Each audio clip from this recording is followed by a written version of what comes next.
Medieval peasants ate hot, ready-made meals faster than you can get a Big Mac today. Without electricity, refrigeration, or drive-thrus, they somehow created the world's first fast food empire that fed millions daily. But here's what historians don't want you to know about their secret system. Walking through a medieval town square around noon was like stepping into the world's first food court. The air hung thick with smoke from countless cooking fires, and vendors hollered over each other, trying to snag hungry customers with promises of hot meat pies and fresh bread. These weren't your quiet suburban strip malls. Medieval markets buzzed with an energy that would make Times Square look sleepy. Street vendors knew location was everything, just like modern fast food chains. They'd fight tooth and nail for spots near church entrances, town gates, or anywhere crowds naturally gathered. Smart vendors positioned themselves where people had money burning holes in their purses and empty stomachs demanding attention. Makes sense, right? The aroma game was serious business back then. A successful vendor needed their food to smell so good it could stop a knight in full armor mid-stride. Roasting meat sent out invisible advertisements that traveled for blocks, while fresh bread created a scent trail more effective than any neon sign. These medieval entrepreneurs understood something modern marketers spend millions trying to figure out: smell cells. But here's where things got tricky. Without refrigeration, spoilage wasn't just bad for business. It could literally kill customers. Food poisoning in the 1400s didn't come with a lawsuit and a settlement. It came with a coffin. So vendors developed an unspoken rule: cook it fresh, sell it fast, or find a way to make it last. The numbers tell an incredible story. By the 1400s, cities like London and Paris had hundreds of food vendors cramming into market squares. We're talking about a fast food density that rivals modern shopping districts, except everything was happening in spaces the size of a football field. Then there's the surprising part: medieval food laws were surprisingly strict. Town officials actually cared about food quality, imposing hefty fines on vendors who sold spoiled goods or watered down their ale. Getting caught serving rotten meat could cost you more than your day's earnings. Some dishonest bakers even got their hands chopped off, which definitely puts modern health inspections into perspective. These markets operated on a rhythm as predictable as morning coffee runs. Dawn brought fresh bread from night shift bakers. Mid-morning saw the meat vendors firing up their grills. By noon, the whole square transformed into a symphony of sizzling, chopping, and calling out prices. Well, the vendors couldn't just rely on cooking everything to order. They needed preservation tricks that would make food last without turning into medieval poison. The methods they used weren't just clever. They were absolutely essential for survival, and some techniques were so effective that we still use them today. Salt was basically the medieval miracle worker. While we casually sprinkle it on our fries today, back then it was worth more than some people's houses. No joke. There's a reason we say someone is worth their salt. Medieval folks knew that this white crystal could turn a piece of meat that would rot in 2 days into something that could last half a year. The process wasn't pretty, though. Take a nice cut of pork, cover it in so much salt it looks like it survived a blizzard, then hang it up to dry. After weeks of this treatment, you'd have something harder than your mother-in-law's meatloaf, but hey, it worked.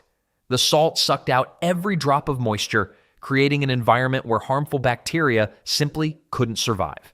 Medieval butchers became masters of this craft. They'd rub salt into every crevice of the meat, sometimes adding herbs and spices for extra preservation power. The result? Jerky that could survive a crusade. Literally. Knights would pack these preserved meats for months-long campaigns, knowing their protein source wouldn't betray them halfway to Jerusalem. Then there's pickling, the sour solution to spoilage. Vinegar became the medieval food scientist's best friend. Toss some vegetables, eggs, or even fish into a vinegar bath, and suddenly you've got food that laughs in the face of time. The acidity created a hostile environment for bacteria, while adding a tangy punch that customers actually craved. Street vendors discovered they could pickle almost anything. Cucumbers, onions, cabbage. If it grew from the ground, someone figured out how to pickle it. These weren't just backup foods either. Pickled items became delicacies that people sought out specifically. The sharp, acidic flavors cut through the monotony of bland medieval diets like a sword through butter. What's fascinating is how these vendors managed their inventory without any modern storage. They'd prepare batches of pickled goods in large ceramic crocks, sealed tight and stored in cool cellars. The fermentation process actually improved the flavor over time, turning simple vegetables into complex, tangy treats. Salt merchants became incredibly wealthy during this period. They controlled the lifeline of food preservation, and they knew it. Some salt routes were guarded more heavily than gold shipments. After all, gold couldn't keep your family fed through a harsh winter, but salt could. The genius of these preservation methods extended beyond just keeping food edible. They created entirely new flavors and textures. A fresh piece of pork and a salt-cured ham were completely different eating experiences. Medieval people weren't just surviving. They were discovering that necessity could create some surprisingly delicious results. But preservation was only part of the medieval fast food puzzle. Real innovation came when someone figured out how to make meals completely portable, creating edible containers that could travel anywhere. Now that's where things get really interesting. If you've ever grabbed a sandwich wrapped in foil for lunch, you're basically following a medieval tradition that's 800 years old. Except instead of aluminum foil, they used pastry. Pies were the ultimate medieval grab-and-go meal. Not the sweet dessert pies your grandmother makes, but savory meat pies that could survive anything from a bumpy cart ride to a 3-week journey across England. These weren't delicate pastries either. They were built like medieval Tupperware. The crust wasn't meant to be eaten half the time. Seriously. Medieval bakers created what they called coffins, thick, hard pastry shells that acted like edible storage containers. You'd crack them open, eat the filling, and toss the crust to the dogs. Talk about early disposable packaging, but here's where it gets clever. Those thick crusts weren't just containers, they were preservation systems. The pastry formed an airtight seal around the meat, keeping bacteria out and moisture in. Add some salt, herbs, and rendered fat to fill any air gaps, and you had a meal that stayed fresh for weeks without any refrigeration whatsoever. The variety was staggering. Chicken pies, beef pies, pork pies, even elaborate creations filled with multiple meats and hard-boiled eggs. Wealthy folks got fancy pies shaped like castles or animals, complete with decorative pastry flags. Meanwhile, working people grabbed simple hand pies, basically medieval hot pockets, but infinitely more durable. Street vendors called piemen roamed city streets with wooden trays, hawking their wares like medieval food trucks. They'd set up outside churches after Sunday service, knowing hungry congregations made excellent customers. Smart business sense hasn't changed much in 7 centuries. The portability factor was revolutionary. A traveler could buy a pie in London and still be eating from it when they reached York 3 days later. No stopping to hunt, no building fires, no worrying about spoiled provisions. Just crack open your pie and keep moving. Well, not everything was perfect in pie paradise. Quality control was hit or miss. Some unscrupulous piemen stuffed their crusts with whatever meat they could find. Spoiled pork, questionable poultry, sometimes things that weren't technically meat at all. City authorities had to create laws specifically targeting dishonest pie makers. The most popular variety was probably the pork pie, which could last the longest thanks to pork's natural fat content. The fat would congeal around the meat, creating another layer of preservation. Genius, really. Using the food's own properties to keep itself fresh. These portable meals solved a massive problem for medieval people constantly on the move. Merchants, pilgrims, soldiers, and ordinary travelers all relied on pies for sustenance during long journeys. Of course, pies weren't the only solution medieval folks had for eating on the go. They had another staple that was even more essential to daily life. Fresh bread in medieval times wasn't just food, it was your daily lifeline. Bakers started work before dawn, kneading dough by candlelight to have loaves ready when the market bells rang. The smell of baking bread drew customers like moths to a flame because everyone knew the early bird got the softest loaf. But here's where it gets interesting. Medieval bread wasn't the fluffy white stuff we grab at grocery stores today. We're talking dense, hearty loaves that could double as doorstops if you waited too long to eat them. The crust was thick enough to serve as your plate, literally. People would hollow out day-old bread and use it as a bowl for stews and porridge. Talk about edible dinnerware. Bakers didn't mess around with quality control either. Guilds regulated everything from flour grades to loaf weights. Get caught selling underweight bread? You'd face public humiliation in the stocks, with your dodgy loaves hung around your neck like the world's most embarrassing necklace. Makes you appreciate modern consumer protection laws, right? Then there's beer, the unsung hero of medieval fast food. While we might grab a coffee with our morning bagel, medieval folks washed down their bread with ale, not because they were party animals, but because beer was safer than water. The brewing process killed nasty bacteria that could turn your stomach into a medieval torture chamber. Small beer with lower alcohol content was the everyday drink. Children drank it, monks blessed it, and workers demanded it as part of their wages. A typical person consumed about a gallon of beer daily, though before you get jealous, remember it was weaker than modern beer and often their only safe liquid option. Street vendors perfected the grab-and-go meal centuries before McDonald's existed. You'd find them stationed near guild halls, markets, and church steps, selling chunks of warm bread alongside mugs of fresh ale. Some enterprising bakers even created portable bread bowls filled with thick stew, the medieval equivalent of a bread bowl from your favorite chain restaurant. The clever part? Bread naturally preserved itself through its crust, while beer's alcohol content and hops acted as natural preservatives. No refrigeration needed. Bakers knew exactly how much to produce daily, minimizing waste while maximizing profits. They'd even sell yesterday's hard bread at discount prices to customers who planned to use it for trenchers or bread pudding. Quality varied wildly depending on your social status. White bread was luxury food for the wealthy, while darker, coarser loaves fed common folk. The whiter your bread, the higher your social standing, making upper crust more than just a figure of speech. Well, bread and beer solved the daily hunger problem brilliantly. But when medieval folks wanted to add some serious flavor excitement to their meals, they turned to ingredients that could make even the blandest food sing with taste. Medieval cooks discovered something that would make modern food scientists jealous. Spices weren't just about making food taste better. They were literally nature's preservatives, packed into tiny seeds and roots that could keep meat from going bad for months. While we pop vitamin pills today, medieval folks were unknowingly creating superfoods with every pinch of pepper. Take turmeric, for instance. This golden powder wasn't just making curries pretty, it was acting like a medieval refrigerator. The curcumin inside could stop bacteria dead in its tracks, turning what should have been tomorrow's garbage into next week's dinner. One sprinkle of this stuff could add weeks to a dish's lifespan. Not bad for something that grows in dirt, right? But here's where it gets interesting. Salt and pepper weren't just the dynamic duo of flavor, they were the Batman and Robin of food safety. Salt pulled moisture out of meat faster than a sponge, while pepper's compounds created an environment where harmful bacteria simply couldn't survive.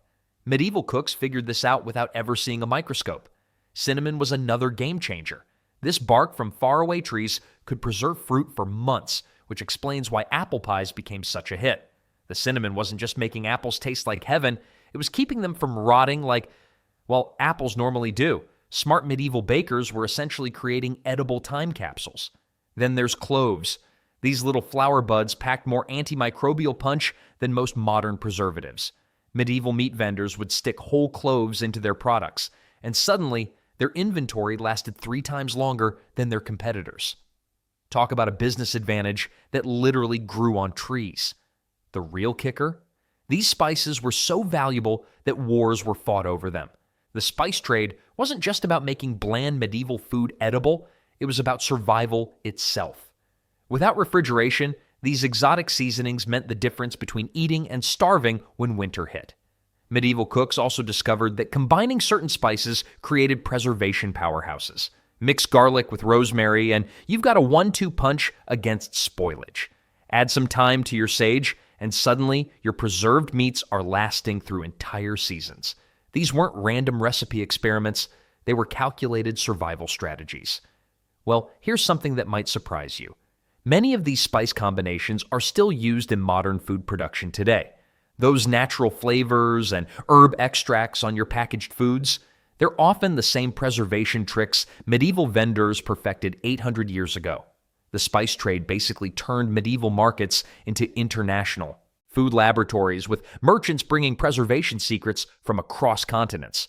But spices weren't the only preservation magic happening in these bustling marketplaces.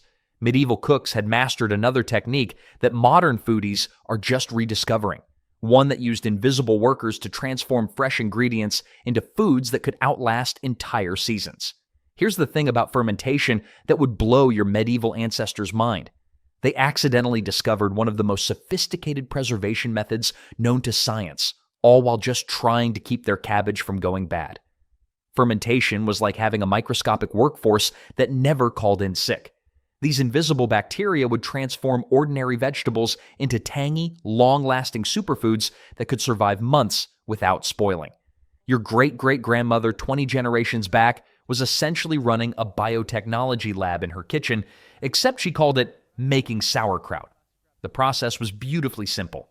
Take fresh cabbage, add salt, pack it tight, and wait. The salt would kill off the bad bacteria while encouraging the good ones to multiply faster than gossip in a small town. Within weeks, you'd have sauerkraut that could outlast a harsh winter and taste better than the original cabbage ever did. But here's where it gets interesting. Medieval folks weren't just fermenting vegetables. They were turning milk into cheese that could age for years, fish into pungent delicacies that made grown men weep tears of joy, and grains into alcoholic beverages that served double duty as both food and entertainment. The cheese-making process was particularly clever. By introducing specific bacteria cultures, medieval dairy workers could create wheels of cheese that would actually improve with age. Some of these cheeses became so prized that they were used as currency. Imagine paying your rent with a wheel of aged cheddar. Fish fermentation might sound revolting to our modern sensibilities, but it created protein sources that could feed families through lean times. The Vikings were masters at this, creating fermented shark that could survive Arctic conditions. Sure, it smelled like a gymnasium locker room, but it kept them alive during brutal winters. Then there's the accidental genius of alcoholic fermentation. Medieval brewers and vintners were essentially creating liquid bread that wouldn't spoil. Beer wasn't just a beverage, it was a meal replacement that happened to make people slightly more optimistic about their circumstances. What's fascinating is how these fermentation techniques varied by region. Northern Europeans perfected sauerkraut and fermented dairy, while Mediterranean cultures mastered fermented olives and fish sauces. Each climate demanded different preservation strategies, leading to the incredible diversity of fermented foods we still enjoy today. The health benefits were an unexpected bonus. These fermented foods were packed with probiotics that helped medieval digestive systems handle less than pristine water and questionable food quality. They were accidentally eating their way to better gut health centuries before anyone understood what gut bacteria actually did. Medieval cooks had no idea they were conducting complex biochemistry experiments, but their trial and error approach created preservation methods that modern food scientists still study and admire. But while fermentation solved the storage problem beautifully, medieval merchants faced an entirely different challenge when it came to moving these preserved foods across vast distances. Medieval traders were basically the first international food delivery service, except their vehicles had 4 legs and occasionally spit at customers. These traveling merchants didn't just move goods from one place to another, they completely revolutionized how people ate across entire continents. The Silk Road wasn't just about silk, despite what the name suggests. Spices, preserved foods, and culinary secrets traveled alongside fabrics and precious metals. A merchant leaving Constantinople might carry pickled fish, fermented cheese, and dried fruits that would still be edible when he reached Beijing months later. Talk about meal prep taken to the extreme. But here's where it gets fascinating. These traders became inadvertent food scientists. They had to figure out which foods could survive a 3,000-mile journey on camelback without turning into a science experiment. Spoiled food meant lost profits, angry customers, and possibly death in the desert. Makes sense, right? Salt became their best friend, not just for preserving meat, but for preserving relationships with local communities. A trader who showed up with fresh-tasting salt-cured ham was welcomed back. One who brought rotten meat? Well, let's just say medieval Yelp reviews were delivered with pitchforks. Then there's the incredible cultural mixing that happened. Arabic traders introduced Europeans to new spicing techniques. Chinese merchants taught preservation methods that are still used today. It was like a massive slow-motion cooking show that lasted centuries. European monasteries started making cheeses using techniques learned from nomadic tribes who had perfected them over generations. The weird part is how specific trade routes developed around food preservation needs. The spice routes weren't just about getting pepper to Rome, They were carefully planned networks that accounted for climate, storage capabilities, and local preservation knowledge. Traders knew exactly which stops had the best salt for curing, the cleanest water for fermentation, and the driest storage for grains.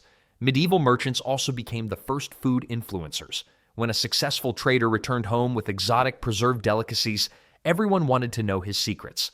Recipes spread faster than gossip at a village well. A fermentation technique discovered in one corner of the world might be common knowledge across 3 continents within a few decades. These traveling food ambassadors faced challenges we can barely comprehend today. Imagine trying to keep fermented fish sauce fresh while crossing the Sahara Desert or maintaining sourdough starter during a 6-month sea voyage. Yet they managed it, creating trade networks so efficient that some medieval cities had access to more international cuisine than many modern small towns. The legacy runs deeper than just historical curiosity. Many dishes we consider traditionally local actually originated from this medieval food exchange. That authentic regional specialty your grandmother makes, there's a decent chance the recipe hitched a ride with some enterprising trader centuries ago. Without these culinary pioneers, medieval fast food would have remained frustratingly local, and we'd be missing half the flavors that make food interesting today.